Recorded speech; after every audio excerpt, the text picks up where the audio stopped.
Kembali di Sapa Indonesia Malam bersama saya Friska Clarissa. Jaksa penuntut umum melimpahkan kembali berkas perkara Tifauzia Tiasuma atau Dr. Tifa ke Pengadilan Negeri Jakarta Timur. Sidang perkara fitnah ijazah Jokowi dengan terdakwa Dr. Tifa akan digelar lagi 6 Agustus mendatang. Juru bicara Pengadilan Negeri Jakarta Timur Immanuel mengatakan Pengadilan Negeri telah menerima pelimpahan berkas perkara Dr. Tifa 28 Juli lalu. Setelah pelimpahan berkas tersebut, Pengadilan Negeri Jakarta Timur juga menentukan tanggal sidang yang akan dimulai 6 Agustus mendatang. Seluruh proses sidang akan dimulai dari awal, yakni pembacaan dakwaan yang baru.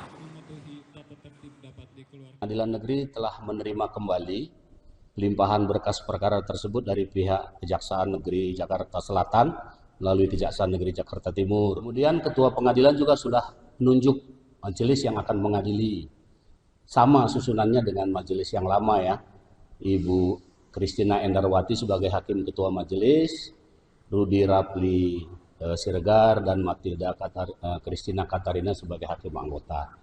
Kemudian oleh Majelis Hakim yang ditunjuk juga telah menetapkan sidang pertama, yaitu direncanakan hari Kamis tanggal 6 Agustus 2026. Kuasa hukum Roy Suryo Abdul Ghafur Sangaji menegaskan permohonan pra-peradilan ketiga yang diajukan bukan merupakan upaya untuk mengulur waktu proses hukum. Permohonan ini diajukan sebagai tindak lanjut atas putusan pra-peradilan pertama yang menyatakan penangkapan, penggeledahan, dan penahanan terhadap Roy Suryo tidak sah. Sehingga dalam permohonan pra-peradilan ketiga, Roy menuntut ganti rugi 206 juta rupiah terdiri dari ganti rugi material sebesar 106 juta rupiah dan ganti rugi imaterial sebesar 100 juta rupiah. 106 juta dan imaterialnya adalah 100 juta dan insya Allah tadi kami tegaskan juga di hadapan Hakim Pra-Peradilan kalau nanti berkenan dikabulkan oleh Hakim Pra-Peradilan maka uang tersebut akan disumbangkan kepada yayasan sosial. Ya. Jadi tidak ada motif ekonomi di balik permohonan pra-peradilan ini. 206 juta rupiah itu ya diputuskan semua atau dikabulkan sebagian atau apa yaitu terserah kepada Yang Mulia Hakim Tunggal Pak Iketut Darmawan. Sidang perkara ijazah Jokowi dengan terdakwa Tifauzia Tiasuma atau Dr. Tifa akan kembali digelar di Pengadilan Negeri Jakarta Timur 6 Agustus nanti. Bagaimana sidang ini akan berjalan dan bagaimana pihak Dr. Tifa akan menghadapi sidang baru? Kita bahas bersama kuasa hukum Dr. Tifa, Burhanuddin Suralaga, dan kuasa hukum Joko Widodo, Yakub Hasibuan. Selamat malam, Bung Yakub, juga Pak Burhan. Malam, Mbak Friska. Jelang 6 Agustus ini artinya pihak Dr. Tifa sudah siap menghadapi dakwaan baru dari jaksa. Bukan hanya sudah siap, tapi sangat siap. Sangat menunggu-nunggu? Sangat menunggu-nunggu. Apa yang pihak Anda yakini bahwa sidang ke depan ini tetap menguntungkan untuk Anda? Karena kami sudah menerima berkas, walaupun masih ada beberapa kekurangan-kekurangan yang berkas yang kami terima, tetapi dari berkas yang kami sudah dapatkan dan sudah kami bedah, itu banyak sekali kans kami untuk melakukan perlawanan. Misalnya? Misalnya mengenai objek yang dikatakan sebagai delik penghinaannya itu adalah hasil penelitian Dr. Tifa yang diteliti adalah ijazah S1-nya dari Joko Widodo. Nah, soal ini salah satunya. Menurut Bung Yakub akan jadi celah juga kah untuk nantinya jika eksepsi diajukan diterima kembali oleh majelis hakim? Ya, tentunya kalau kita merujuk kepada KUHAP, Mbak Friska, kalaupun nanti ada eksepsi, tentunya akan diputus bersama-sama dengan pokok perkara di pasal 75 ayat 5-nya. Jadi ya kami melihat bahwa kalaupun nanti ada perlawanan, silahkan saja untuk dakwaan ini, tapi nanti akan diputus bersama di pokok perkara. Jadi pembuktian, the show must go on, pembuktiannya akan jalan. Nah, dari kemarin, memang bukan dari kemarin saja sih, sudah selama ini kami juga menunggu sebenarnya. Kepalsuan yang dituduh itu di mana sih sebenarnya? Karena ini kan materi pembuktian nanti di situ. Dibuktikan bahwa seseorang telah melakukan dugaan tindak pidana, pencemaran nama baik, atau fitnah, atau manipulasi data elektronik dan sebagainya. Tapi selama ini kita tidak disajikan nih, dikatakan palsunya di mana. Malah seakan-akan Pak Jokowi yang karena tidak menunjukkan, seakan-akan bahwa jadi Pak Jokowi yang salah. Jadi kita menunggunya di situ sebenarnya. Kami penasaran, jujur, palsunya di mana? Dan itu yang mungkin menjadi pertanyaan besar nanti kita tunggu di proses pembuktian. Ini sudah disiapkan? Sudah kami siapkan semuanya. Jasa pembanding kami sudah dapatkan. Pembanding pada tahun yang sama ya. Pada tahun yang diklaim oleh Pak Joko Widodo, itu kami sudah dapatkan. Juga berdasarkan hasil-hasil dari keterangan-keterangan saksi yang dihadirkan oleh penyidik sendiri. Kami sudah dapatkan di mana kami akan melakukan penggalian-penggalian informasi yang akan diberikan oleh saksi nanti di dalam persidangan. Terutama terhadap pelapor sendiri. Dalam hal ini adalah Pak Joko Widodo yang tentu akan hadir dalam persidangan pertama nanti sebagai saksi pelapor ataupun saksi korban.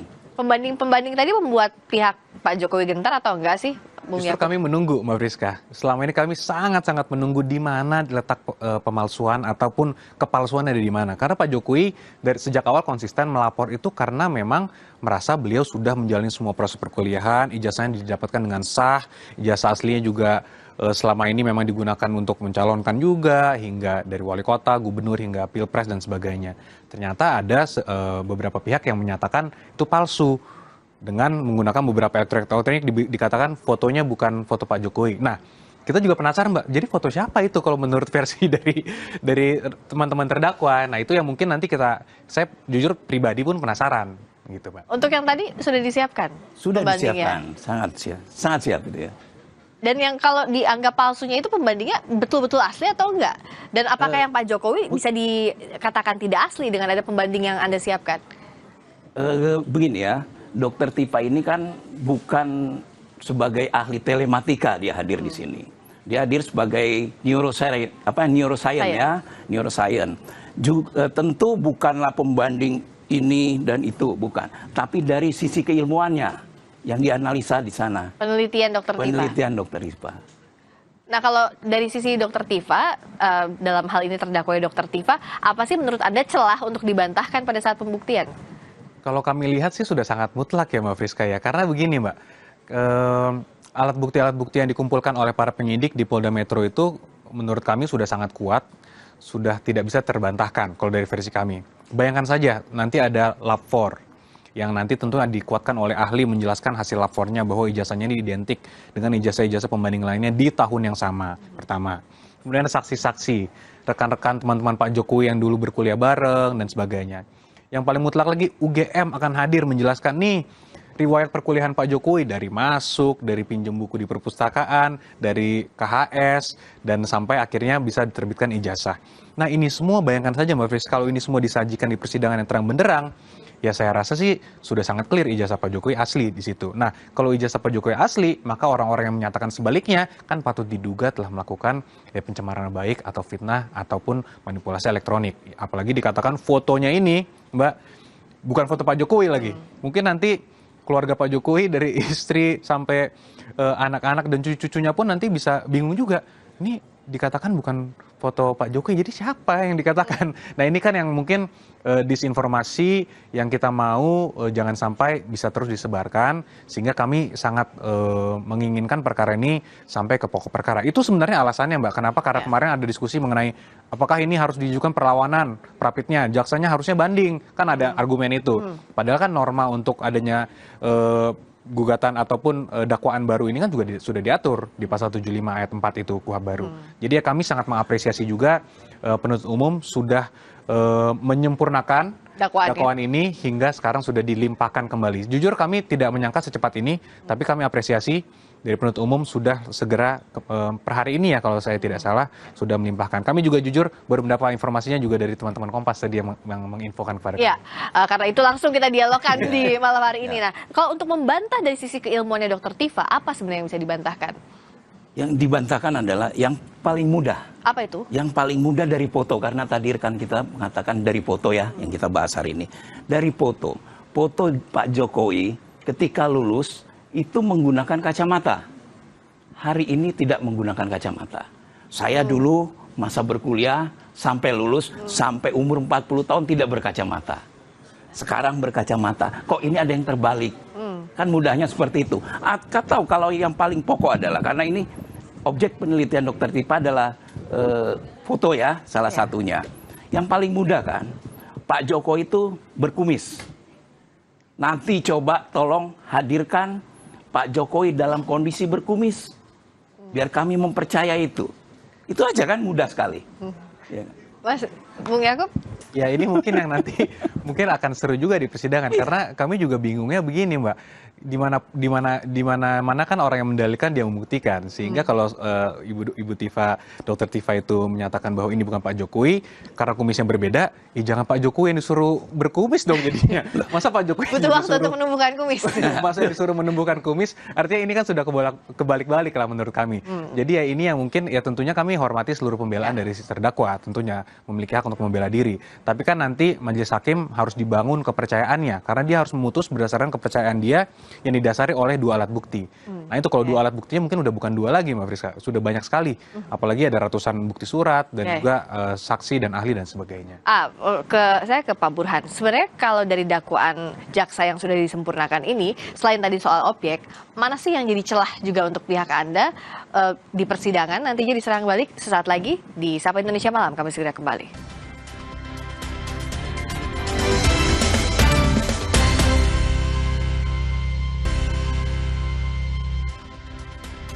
Di studio Menara Kompas masih kehadiran kuasa hukum Dr. Tifa Burhanuddin Suralaga dan kuasa hukum Jokowi Yakub Hasibuan. Kalau dakwaan belum diterima sejauh ini ya? Dakwaan kami belum terima. Tapi dari dakwaan jaksa sebelumnya, kalau disempurnakan, menurut Anda masih ada celah pasal di mana sih dari dakwaan sebelumnya? Apakah hanya penggunaan pasalnya saja antara KUHP lama dan KUHP baru atau jauh lebih dari itu? Penggunaan, kalau dakwaan yang lama itu kan adanya penggunaan dua Pasal. dua KUHP. KUHP. Dari 81 dan 2025 itu. Ya. Tetapi kalau dari celah-celah yang kami pelajari dari berdasarkan dakwaan kemarin itu masih cukup banyak celah yang bisa kami lakukan nantinya. Ya itu apa misalnya secara substansinya? Salah satunya? Salah satunya karena kami belum terima ya. Jadi sebuah celah yang akan kami nanti gunakan belum mungkin tidak bisa saya ungkapkan dulu ini. Oh, karena ini amunisi sepertinya ya, Bung Yakub. Tapi dari dakwaan jaksa sebelumnya, kalau menurut Anda, apakah hanya sebatas penggunaan rezim pasal saja atau ada lebih dari itu sebenarnya yang jadi masalah? Iya, kalau kita mencermati putusannya, Mbak Friska, bahwa dikatakan bahwa ada pencampuran mengenai rezim KUHP yang lama dan baru. Kalau pendapat pribadi saya, itu sebenarnya mungkin penuntut umum sengaja untuk agar diserahkan kepada majelis hakim yang nanti memilih menggunakan yang mana. Kita mengenal beberapa asas-asas, salah satunya lex favoreo, di mana akan digunakan aturan hukum yang menguntungkan terdakwa. Kalau itu kan nanti jelas yang mana yang digunakan. Tapi tentu mungkin itikat baiknya dari penuntut umum untuk diserahkan kepada majelis. Tapi majelis berpendapat lain, justru tentukan aja lah satu, agar tidak kabur, tidak obskur dan sebagainya. Jadi atas itu sekarang disempurnakan. Nah, kami juga belum mendengar sih dakwaannya seperti apa. Tapi kalau prediksi kami mungkin hanya perubahan di situnya saja. Tapi artinya substansi pembuktian soal keaslian ijazah ini akan jadi menu utama tetap di persidangan dong? Tentu, karena fundamentalnya ketika seseorang dikatakan telah melakukan suatu dugaan tindak pidana fitnah, tentunya kan fitnah ini harus diuji. Atas apa fitnahnya? Orang mengatakan ijazahnya palsu padahal asli. Ya berarti kan harus diuji dulu ijazahnya asli atau palsu. Kalau ternyata memang ijazahnya itu palsu misalnya, ya kan berarti fitnahnya nggak terbukti. Tapi kan kalau ini kami yakin bahwa ijazahnya ini asli. Oleh karena itu kami meyakini bahwa dugaan fitnah dan pencemaran nama baik ataupun ITE-nya, yaitu seharusnya terbukti. Nah disitulah nanti dialektikanya akan terjadi. Nah, kalau seakan-akan bahwa tidak akan masuk ke ijazah, menurut saya sih kurang tepat, Mbak. Karena sudah pasti akan membahas ijazahnya terlebih dahulu. Nah, tapi amar putusannya, karena ini sidangnya itu mengenai fitnah, pencemaran nama baik dan sebagainya, ya tentu akan membunyikannya mengenai itu. Tapi kan di pertimbangan hukumnya, majelis hakim pasti akan menimbang, karena dikatakan ini asli dan sebagainya, maka itu terbukti, maka bla bla bla bla. Nah, itu pasti akan harus dibuktikan, Mbak. Nah, tapi dengan keilmuannya Dr. Tifa dalam kasus ini untuk menguji terkait dengan keaslian ijazah, akan bagaimana? Berarti saya harus membongkar dikit ya. Nah, amunisi yang kami persiapkan. Dalam hal ini adalah kami sudah mempelajari dari daftar bukti. Di daftar bukti tidak ada tercantum ijazah asli ataupun fotokopi. Dari hanya daftar sita, bukti sita adalah dikatakan di situ ijazah Insinyur Joko Widodo dari UGM tahun 85. Tetapi di daftar bukti yang lain itu dari sitaan jelas dikatakan asli ataupun fotokopinya ada. dari yang lain ya, bukti-bukti dari yang diserahkan yang katanya adalah teman-teman Jokowi semasa berkuliah dulu. Itu satu hal. Jadi kalau dikatakan ini adalah ijazah asli atau palsu, di dalam penyitaan sendiri itu tidak pernah dikatakan itu ijazah aslinya yang disita. Tidak pernah ada di daftar bukti. Ini akan jadi masalah atau tidak, Bung Yakub? Kalau saya lihat sih, saya tidak melihat ini sebagai suatu masalah ya. Dan Kenapa? itu tentunya nantinya mungkin yang berhak menjelaskan adalah penuntut umum. Karena kan yang mendapatkan daftar alat buktinya dari penuntut umum. Tapi kalau saya melihat justru, kalaupun ditulis nanti ijazah asli Pak Jokowi, pasti dipermasalahkan juga nanti sama teman-teman terdakwa. Loh, ini kan harus diuji dulu kenapa ditulis ijazah asli. Sekarang dikatakan ijazah, mungkin hanya biar dibuka aja ya interpretation, karena mungkin sidangnya belum dimulai, harus diuji, ya nanti takut dipermasalahkan. Itu pun sekarang dipermasalahkan. Jadi mungkin dari penuntut umum kiri kanan pasti salah, ada tergantung angle-nya aja. Tapi yang jelas bahwa ijazah asli Pak Jokowi itu sudah disita, dan sudah penguasaannya kemarin itu terakhir di Polda Metro, sekarang sudah di penuntut umum yang nanti akan dibuktikan. Nah ini juga sudah dilapkan Mbak, dilaporkan. Nah hasil lapor itu pun nanti tentunya akan dijelaskan juga oleh seorang ahli pasti di persidangan nanti. Menjelaskan apakah ini identik atau tidak.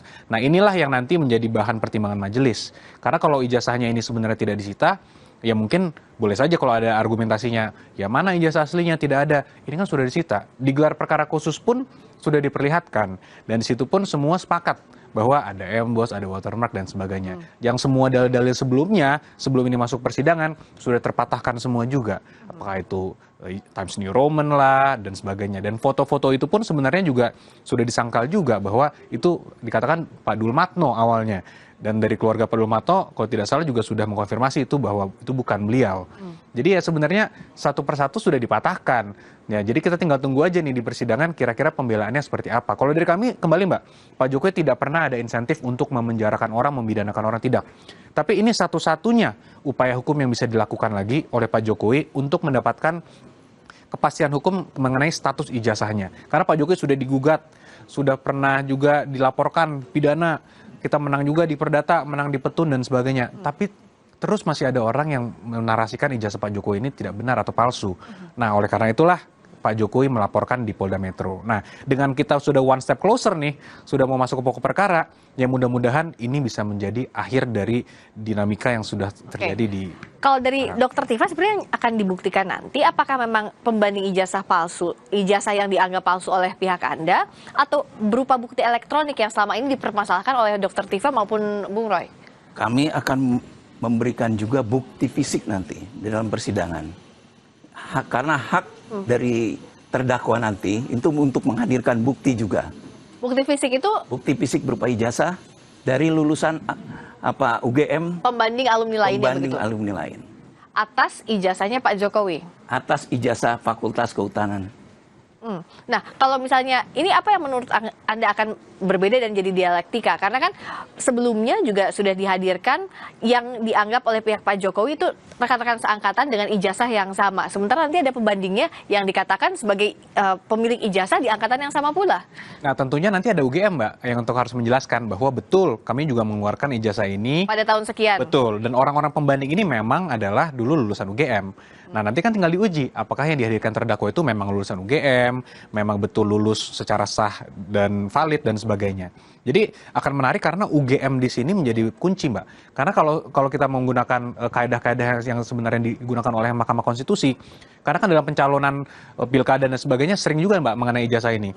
Dari MK tuh gampang minta, oke, kami minta keterangan dari penerbit. Ketika penerbit mengatakan, oke, saya keluarkan, cukup. Di MK itu tidak bisa dipermasalahkan lagi. Nah, kaedah itu yang kami harapkan digunakan. Karena kalau tidak, Mbak, standar pembuktian mengenai ijazah nanti bisa berubah nih di hukum positif di Indonesia. Kita nggak mau itu berubah. Karena jangan sampai seseorang ijazahnya bisa diragukan hanya dengan bukti-bukti fotonya bukan dia, kumisnya nggak benar, dan sebagainya. Itu yang kami hindari, Mbak. Jika UGM mengatakan bahwa itu asli, apalagi yang bisa dibantahkan? Yang mengatakan UGM kapan ini? Karena ini kita berpolemik produk yang lampau, ya kan? Jadi kita melakukan pembanding-pembanding dari produk yang sama.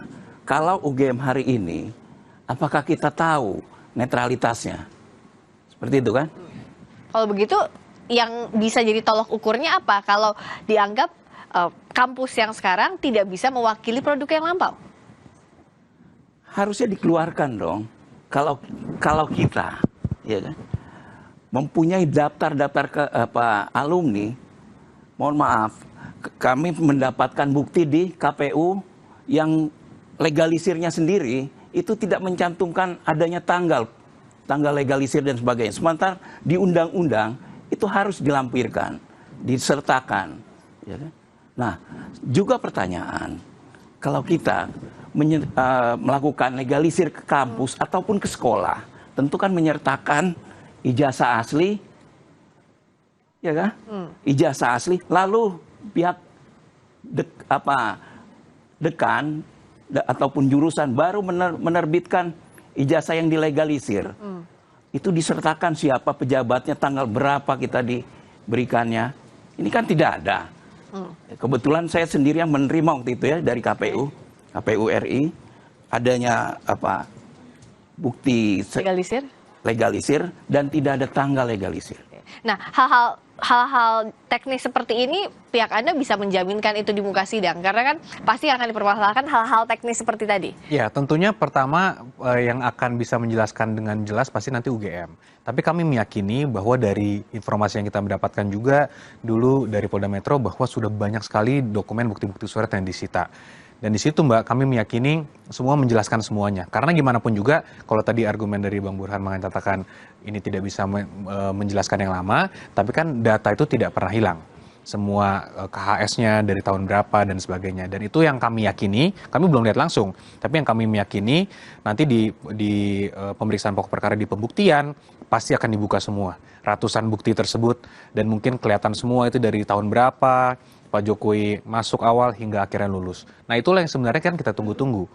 Gitu Mbak. Dan 6 Agustus nanti chapter baru akan dimulai. Kita nantikan persidangan berikutnya. Terima kasih Pak Burhan, terima kasih juga Bung Yakub sudah hadir di Sapa Indonesia Malam. Berikutnya saudara, kami akan kembali dengan sorotan lainnya tetap di Sapa Indonesia Malam. Dari jejak 2 kampung yang tenggelam karena proyek pembangunan bendungan muncul kembali setelah kemarau melanda wilayah Banten. Sesaat lagi di Sapa Indonesia Malam.